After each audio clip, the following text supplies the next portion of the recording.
반갑습니다. 김종대 교수입니다. 올해 6월 1일 지방선거일에 경상남도 교육감도 뽑습니다. 저는 아들 3명이 모두 학생입니다. 그래서 교육에 관심이 많습니다. 아시다시피 교육감을 임명하거나 간선제로 하다 보니 문제가 많아서 2007년도부터는 교육감을 직선제로 선출합니다. 도민들의 관심이 교육감을 제대로 선출할 수 있는데 사실 무관심하다 보니 특정 이념 진영이나 단체에 의해 좌우되거나 편향된 정치인들이 교육의 경제까지 침범하여 교육 현장의 물을 흐르게 하고 있습니다. 먼저 2020년 경남 교육의 기본 통계를 보시죠.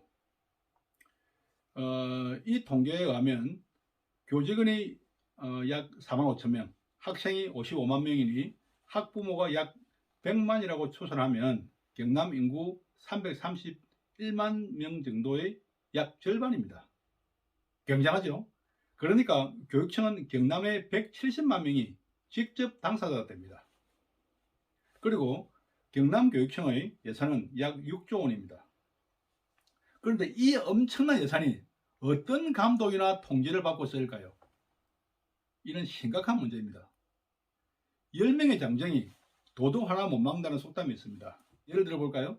현 교육감이 예산 1,500억 원을 들여서 초중고 학생들에게 대만산 노트북을 지급하고 있습니다. 왜 임기 말년에 그것도 대만산으로?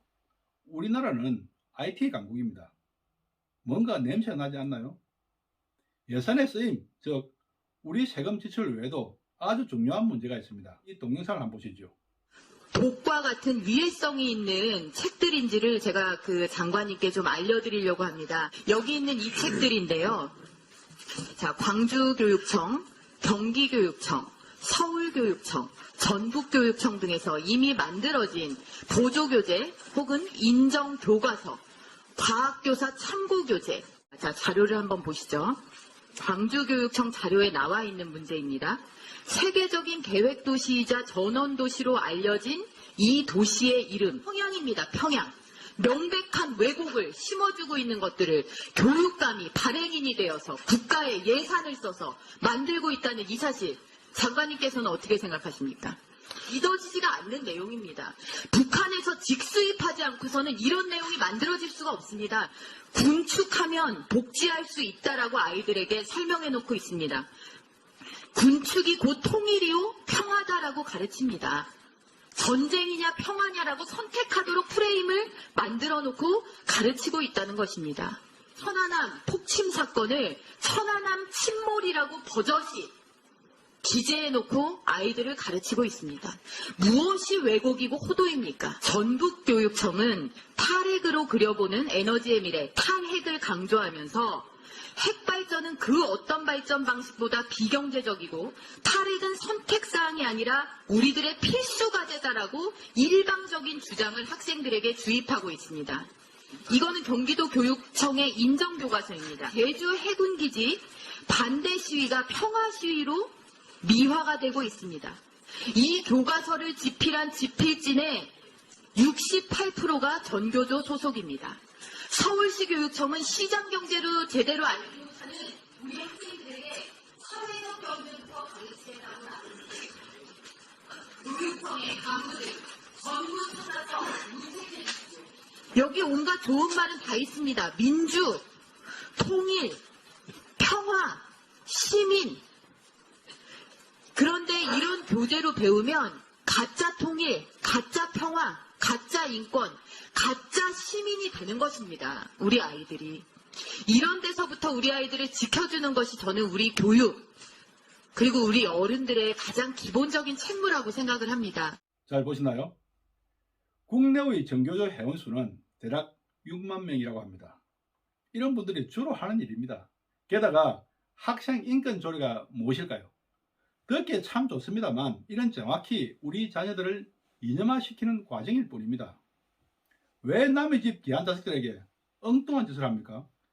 우리나라 교육법 1조에는 교육은 인격을 완성하고 자주적 생활 능력과 국민으로서의 자질을 구비하게 하는 것으로 정의합니다. 법 어디에 이념 교육이 있습니까? 타고난 저마다의 소질을 개발하고 훌륭한 인격체로서 사회에 적응하게 만드는 것입니다. 왜 동백꽃으로 태어난 아이를 매화꽃으로 만들려고 하고 매화꽃으로 태어난 아이를 동백꽃으로 만들려 합니까? 우리 자녀들이 왜 비정상적인 이념학 교육을 받아야 합니까? 교육은 학생들에게 질문을 하고 질문을 유도하는 것입니다.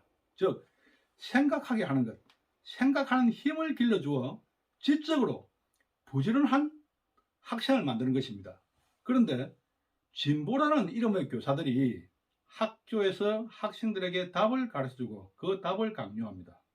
이것이 현실이고 바로 세뇌입니다. 학부모 여러분, 왜 우리의 자녀가 세뇌되어야 합니까? 우리 주변에도 많은 예가 있습니다. 사회적 거리두기, 사회적 경제 이런 말 많이 들어보셨죠? 엄밀히 보면 생활 속의 거리두기가 맞죠. 그리고 사회경제라는 단어가 있습니다. 왜 사회라는 단어를 이토록 강조하고 또 강조하는 것일까요? 이런 예쁜 구호도 있습니다. 틀린 것이 아니라 다른 것입니다. 그러나 틀린 것은 틀린 것이고 다른 것은 다른 것이 되어야 됩니다. 가령 북한은 다른 것이 아니라 틀린 것입니다. 정치꾼들이 교육 현장에 들어와서 교직원들도 힘들어집니다. 보여주기식 행정만 있고 교육의 중심에 학생은 사라지고 다음 선거만 생각하는 정치꾼과 그 무리들만 남게 되었습니다. 그 결과 학생 수준은 하향되어 평균화되고 사회적 편견과 기울어진 사고가 배양되면서 보이는 것대로 보고 들리는 대로 듣는 자녀들이 아니라 봐야 하고 들어야 하는 이념에 의해 자라나고 있습니다. 학부모 여러분, 그리고 도민 여러분, 막내는 초등학교 2학년입니다. 저는 저 귀여운 막내가 자연에서 놀고 스스로 배우기를 원합니다. 부모나 학교에서는 약간의 보조만 하면 될 일입니다. 그리고 아시다시피 3살에서 12살 사이에 인성이나 성격 등이 많이 형성되고 또 이 시기에 언어 체득 능력이 가장 왕성합니다. 그래서 필요한 영어, 중국어 등 외국어를 배우게 하고 사회 규칙을 배우게 하고 남을 알게 하고 배려하게 하는 일들을 가르쳐야 합니다. 잠시 제 얘기를 하겠습니다. 저는 핀란드에 있을 때 둘째가 태어났고 서대를 유치원에 보냈습니다. 가장 먼저 배우는 것이 규칙이었습니다. 내 것, 남의 것, 그리고 남을 존중하며 배려하는 것을 아주 강조했습니다. 특히 체력을 강조했는데 영하 15도 이하가 아니면 유치원 애들을 옷을 따뜻하게 입혀서 눈밭에 몇 시간씩 놀게 했습니다. 늘 자연 속에서 놀고 배우게 했습니다.